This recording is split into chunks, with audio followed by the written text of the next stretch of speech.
Uh, Bună ziua și bine v-am găsit la un, nu știu cum să-i zic, videoclip, vlog, habar n-am.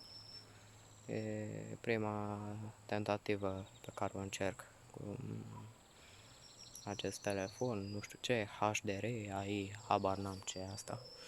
Adică știu că e bazat pe nu știu ce inteligență artificială, probabil se observă că bagă focus pe mine și restul apar așa mai în ceață, copacii din jur și așa mai departe.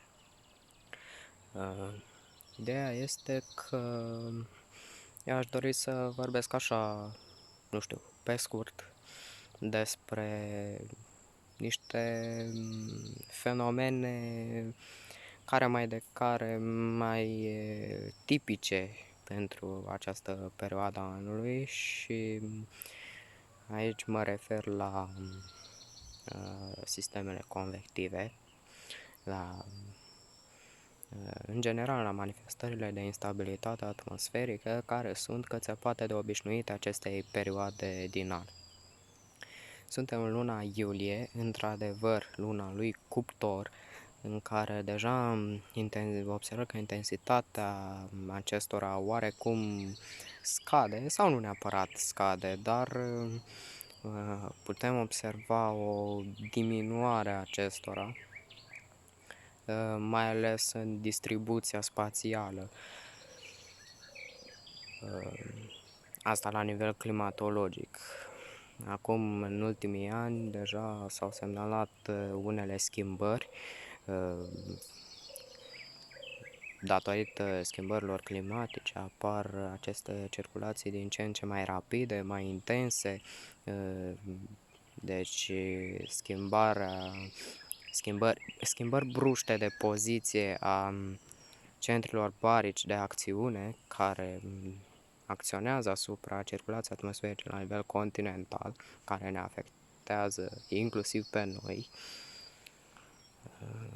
Deci putem avea totodată episoade severe, cu ploi abundente, furtuni severe și altfel de fenomene, cum ar fi frecvente descărcări electrice, inclusiv nord-sol, acele trăznete,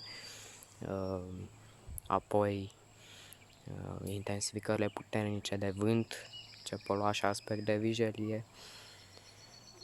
Și acum aș dori să spun câteva cuvinte despre aceste sisteme convective și despre averse în primul rând, pentru că am tot văzut prin comentarii, prin anumite locuri că oamenii întreabă de ce nu,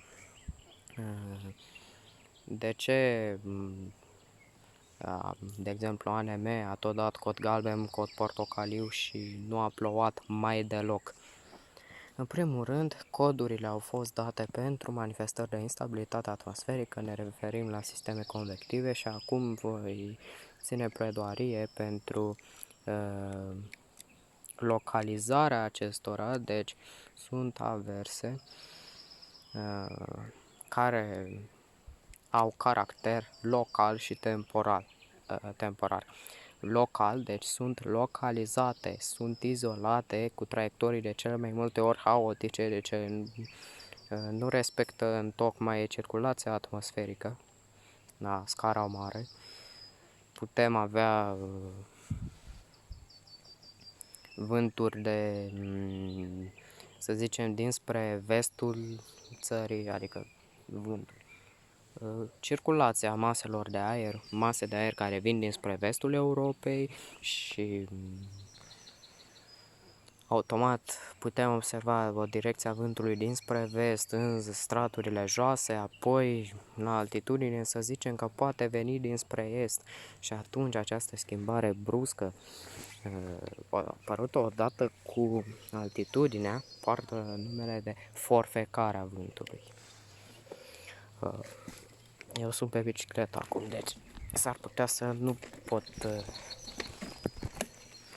să nu pot face un videoclip în tocmai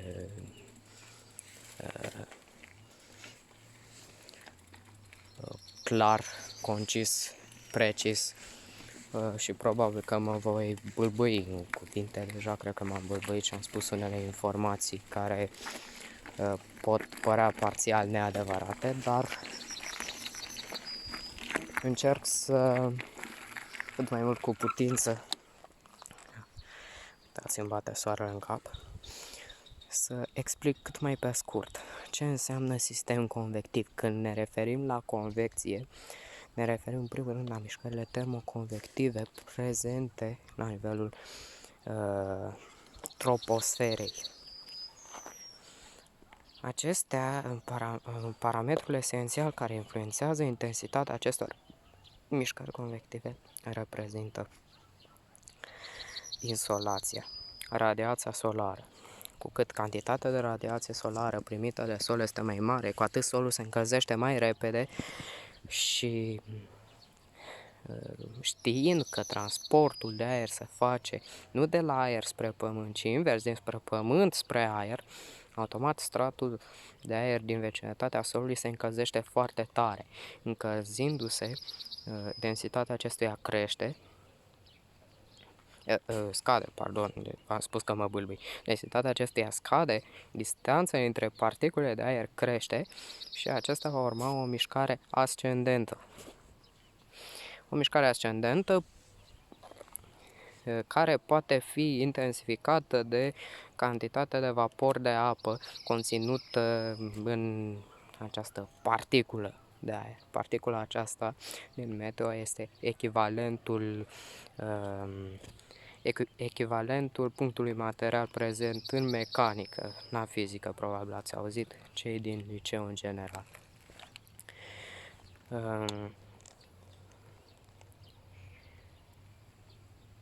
Bun. Având stabilite aceste criterii, putem trece o mașină. Având stabilite aceste criterii, putem spune că aceste mișcări termoconvective sunt influențate, v-am spus, de cantitatea de vapor de apă. Cu cât cantitatea de vapor de apă este mai mare, cu cât umezeala particulei de aer este mai mare, cu atât mișcările ascendente vor fi mai puternice, pentru că evaporarea care duce la formarea acestor vapori de apă, acestei cantități foarte mari de vapor de apă, se face cu consum de energie. Evaporarea reprezintă, practic, evadarea particulelor de apă din masa de lichid sau din respectiva într-un anumit vas, probetă și așa mai departe. Și atunci apare acel fenomen de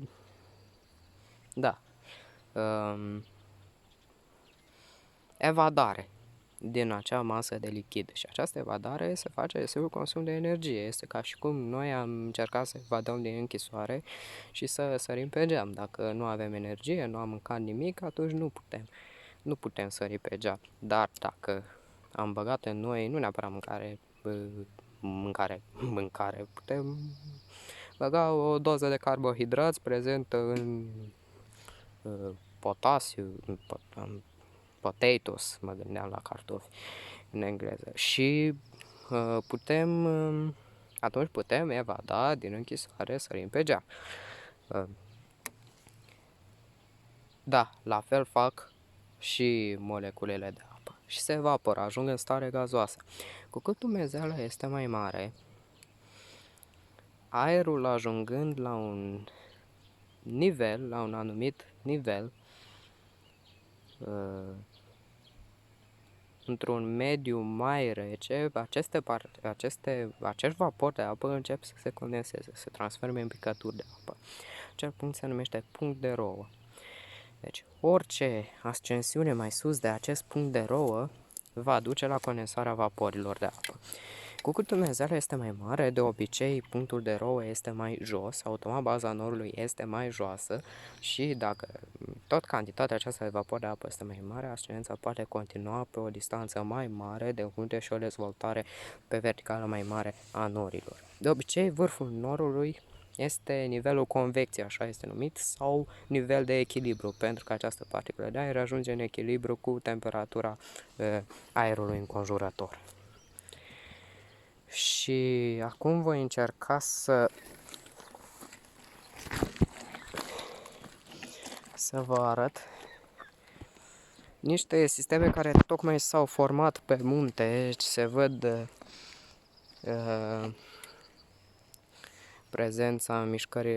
prezența norilor de origine termoconvectivă. Vedem, nu știu dacă se poate observa,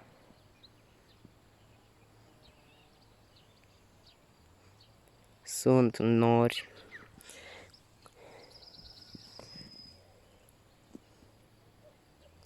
cumulonimbus, avem un cumulonimbus calvus prezent pe munte, acela fiind tot un nor de origine termoconvectivă.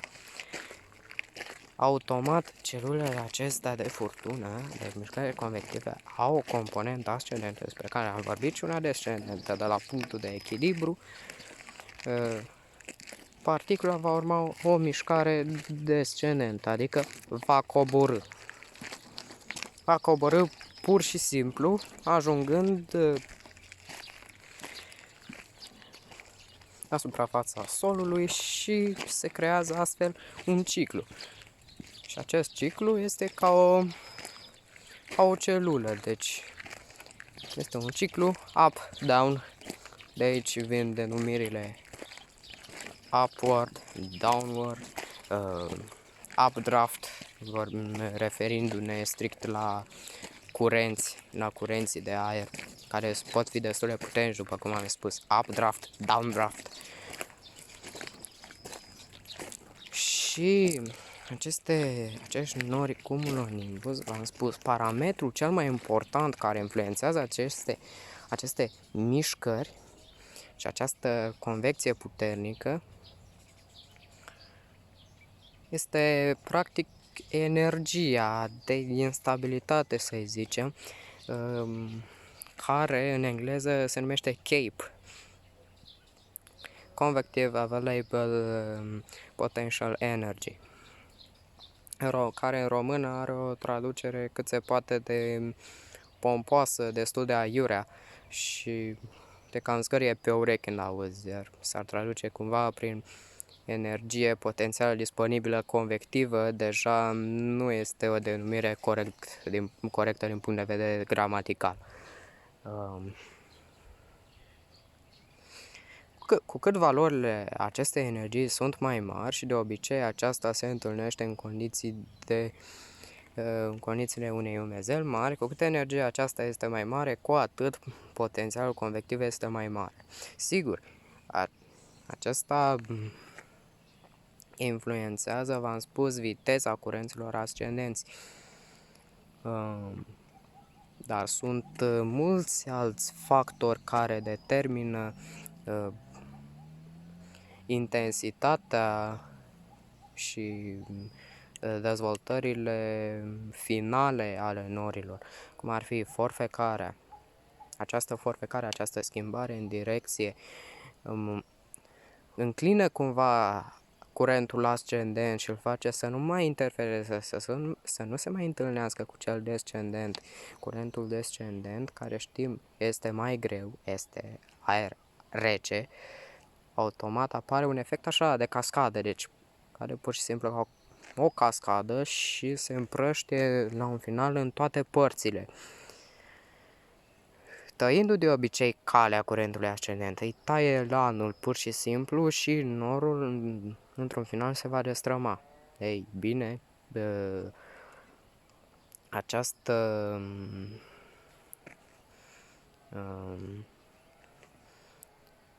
cum să zic, această forfecare face ca curentul ascendent pur și simplu să se depărteze de cel descendent și automat aceasta asigură în primul rând, un caracter rotațional, de aici poate apăra rotația, dar voi reveni într-un alt videoclip cu detalii despre tornade, modul lor de formare, etc. Dar îi asigură foarte important în momentul de față, pe tema aceasta a noastră, îi asigură o durată de viață mai mare a celulei. Și avem mulți alți parametri. Noi vorbim despre averse, v-am spus, sunt localizate, au caracter temporar și aversa ce este de fapt? Deci are, după cum am spus, caracter temporar și definiția aversei, definiția empirică a aversei este ploaia de scurtă durată care are început și sfârșit brusc și în urma și care poate lăsa cantități mari de apă, dar asta de obicei în condițiile unei umezeli relative mari. La umezeli mai mici ale aerului, automat și potențialul convectiv este mai mic și cantitatea de apă nu va fi foarte mare. Dacă avem, cum să zic eu, umezeală mică, foarte mică, aerul, practic, această ploaie este un semnal al curentului descendent, ăla care vine în jos. Și atunci putem discuta despre această particulă de aer care are o mișcare descendentă, care întâlnește un strat de aer mai uscat. Și atunci picăturile de apă pur și simplu se evaporă și nu mai ajung la sol. Acest fenomen se numește virga. Și putem avea sisteme convective destul de viguroase, cel puțin din punctul de vedere al peisajului pe care îl formează, structuri spectaculoase, de exemplu acel shelf cloud, nori rouleau, nori raft, cu acea particularitate cum Cumulonimbus arcus, care sunt într-adevăr destul de spectaculoși, dar practic inofensivi. Ceea ce urmează, ploaia care urmează, practic este după. Adică ploaia urmează acestor structuri noroase. Am spus, caracter localizat cu o distribuție și mod de deplasare, apoi și cantități de precipitații destul de haotice. Cantitățile de precipitații și evoluția acestor celule de furtună pot fi influențate în primul rând de relief. Un relief înalt poate determina o mișcare ascendentă a particulei de aer și o intensificare a acestor celule, pe când văile de presiunile, de exemplu, dacă vă uitați pe clima României 2008, la Brașov, numărul de zile cu grindină este mult diminuat față de împrejurimi de zone montane, deci depresiunile și văile reprezintă zone de descendență. Automat aici slăbesc. Aceste fenomene slăbesc și totodată și subcarpații reprezintă o zonă în care pot predomina mișcări descendente, de exemplu aici în zona noastră, zona Târgu Neamț, Petricani, aici avem fenomene care nu sunt extrem de severe, deci în împrejurimi, încolo, spre ea, spre Târgu Frumos, putem avea o intensitate destul de mare a fenomenelor, dar aici la noi nu. Celulele care vin spre munte de obicei slăbesc în intensitate sau chiar mor când ajung în zona noastră, datorită descendenței pe care o imprimă relieful particulelor de aer. Și v-am spus, aceste distribuții haotice care nu pot fi, cum să zic eu, reprezentate, precizate de un model de prognoză, fie și el de rezoluție limitată, de arie limitată, cum ar fi modelul elvețian 4x4 sau Euro 4, care am înțeles de undeva că ar folosi cel mai puternic supercomputer prezent la această oră în stați să dezactivez datele mobile, în zona, în lume, nu nicio zonă, în lume. Și da, totuși suntem într-o perioadă datorită pandemiei COVID-19. Ați văzut, suntem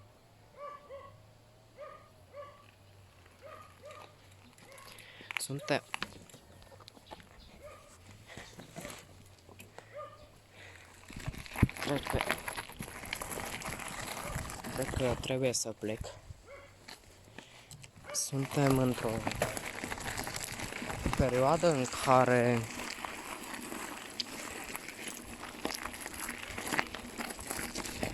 marea majoritate a fondurilor se duc pe tot ceea ce ține de sănătate.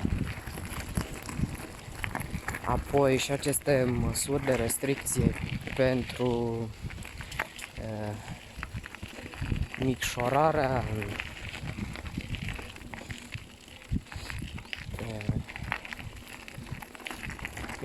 influenței și înmulțirii acestui virus au dus și la diminuarea numărului de zboruri. Uitați, sper că se poate observa încolo spre munte cum s-au dezvoltat ceva structuri noroase. Sunt curios dacă va începe să se formeze ceva. Să se formeze, că deja s-a format, dar sunt curios dacă va precipita ceva pe undeva. Oricum, o intensitate prea mare nu cred că așteptăm astăzi, cel puțin, în zona noastră. Și avem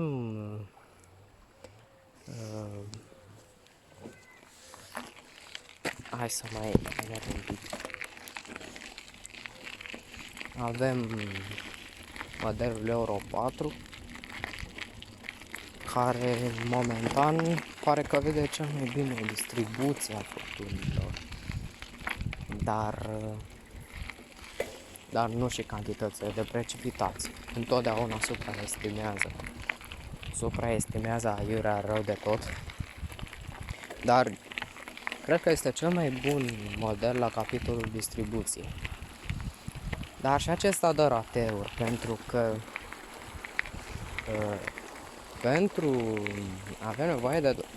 un model este nevoie, deci un model reprezintă practic o serie de ecuații neliniare și ceea ce vedem noi pe site-uri ca fiind acele hărți colorate în diferite culori cu o anumită legendă care arată repartiția precipitațiilor pe 24-72 de ore, etc. Reprezintă doar rezultatul ieșirilor acelor ecuații rezolvate de un supercomputer. Atmosfera este un sistem neliniar în care efectul nu este proporțional cu cauza și totul la un model, toată interpretarea și rezolvarea acestui model depinde de condiții inițiale care vin din observații care vin de la stații meteorologice, care provin din stații meteo, din observații sinoptice, climatologice, dar și din zboruri, avioane. Da, ați auzit bine. De zboruri cu aeronavele aduceau date din altitudine care intrau în acest model. Datele din altitudine sunt foarte importante, v-am spus, particula ascendentă când ajunge la punctul de echilibru. De aici putem ști multe date privind temperatura, umezeala la cele nivele înalte. Dar acum nu mai știm pentru că numărul de zboruri s-a limitat semnificativ. Automat, calitatea prognozelor de unde și calitatea avertizărilor în ultima perioadă a scăzut extrem de mult. Asta vreau să înțelegeți. A scăzut foarte mult. Aici am vrut să ajung. Este foarte greu să faci o prognoză de pe o zi pe alta și chiar de 12 în 12 ore. Am avut cazuri în care a fost foarte complicat și această treabă sper să nu mai țină atât de mult.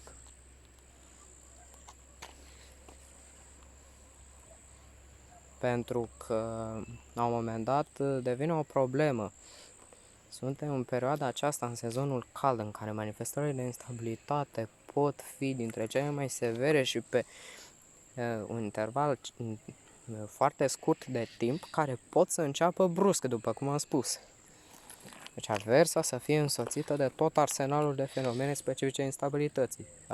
Descărcări electrice frecvente, trăznete, ne referim aici, grindină de dimensiuni mari și intensificări puternice ale vântului cu aspect de vijelie. Da? Aici am vrut să ajung.